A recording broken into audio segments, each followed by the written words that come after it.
many of you know? Raise your hand if you already know that we're going to have a tattoo in heaven. When my son was in college at Baylor University, we went to visit as parents one weekend.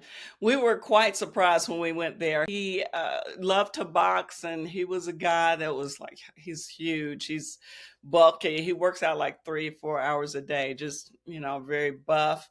And at that time, he had a little earring, one of those little stud earrings, so and he liked to wear, blonde black hair. So it'd be black at the roots and blonde at the ends. Anyway, that's my boy. That's the love of my life right there.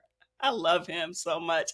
And he is such a gentle soul, but he doesn't look like he's gentle. He looks like he's ferocious. Anyway, we took him to dinner. And so he said, well, Mom and Dad, I have a surprise for you. He said, what? And he uncovered his arm, and there was a big old tattoo on his arm. Now, this is like 15 years ago or something like that, 15, 16, something like that. Anyway, so we were very conservative parents, and we were like, what? Why are you putting marks on your body? We just had a fit. And I think he told us so we could have the fit before he actually finished it, because it was just a little outline there, and then he finished it.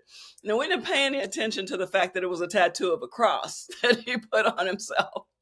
We were just like, you marking up your body. Your body's perfect, just like you came out of the womb, Yeah.